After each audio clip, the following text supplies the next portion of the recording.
Alors c'est vrai et faux, le pamplemousse pourrait interagir avec certaines thérapies ciblées, certaines hormones de thérapie ou certaines chimiothérapies injectables. En fait, le pamplemousse pourrait bloquer l'action des enzymes qui sont impliquées dans la dégradation de vos traitements. En conséquence, le médicament s'accumule dans l'organisme jusqu'à atteindre des concentrations 10 fois supérieures à la dose voulue et donc ce qui peut provoquer des toxicités.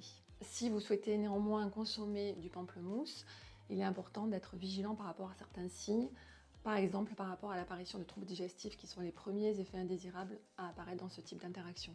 Ces effets indésirables peuvent apparaître quelle que soit la quantité ingérée et la forme de pamplemousse que vous allez prendre sous forme de jus, de fruits ou de pépins. Prudence donc avec le pamplemousse, le mieux est de demander à votre médecin ou à votre pharmacien si votre traitement est concerné par cette interaction.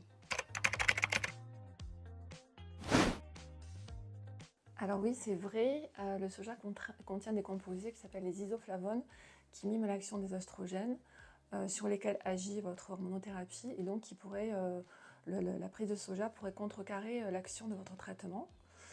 C'est pour cette raison qu'il est conseillé de consommer au maximum 2 produits à base de soja par semaine, donc un steak végétal ou du lait de soja, ou un yaourt à base de soja. Attention aussi aux compléments alimentaires qui contiennent du soja, qui peuvent être très concentrés en isoflavones. En revanche, vous pouvez consommer sans risque des aliments tels que la sauce soja, qui ne contient pas d'isoflavones, ainsi que les pousses de soja, qui sont en fait des haricots mango, donc qui ne contiennent pas non plus d'isoflavones. Les aliments à base de lécithine de soja, qu'on retrouve particulièrement dans les produits transformés, ne sont pas aussi concernés par la présence d'isoflavones, donc vous pouvez en manger sans risque particulier.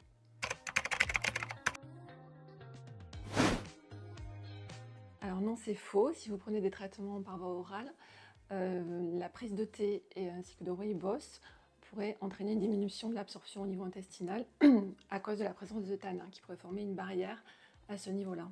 Donc il est conseillé d'attendre au moins 2 heures entre la prise de thé et la prise de votre traitement par voie orale.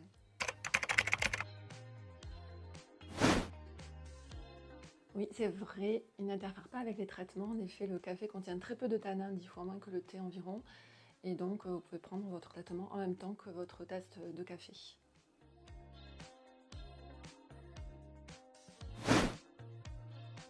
Oui, c'est vrai. En effet, certains traitements, comme par exemple le tamoxifène ou la radiothérapie, détruisent les cellules tumorales par un mécanisme appelé stress oxydatif.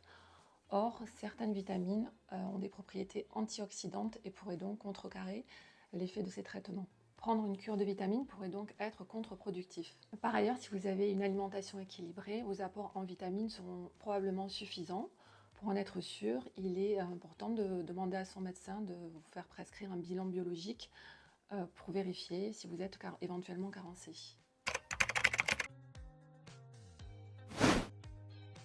C'est vrai, mais uniquement sous forme de compléments alimentaires.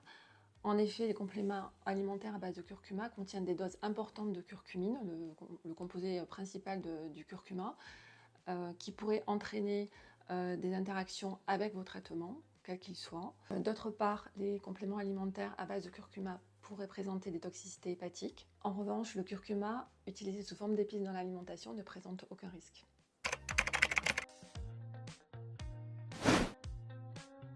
En effet, ces compléments alimentaires de phytothérapie, par exemple contenant du desmodium ou du millepertuis, contiennent des quantités importantes de principes actifs et donc ils pourraient soit diminuer l'efficacité du traitement en favorisant l'élimination du traitement ou au contraire favoriser l'apparition d'effets indésirables en augmentant les quantités de médicaments dans le sang. Par ailleurs, ces compléments alimentaires de phytothérapie pourraient aussi présenter des toxicités qui leur sont propres.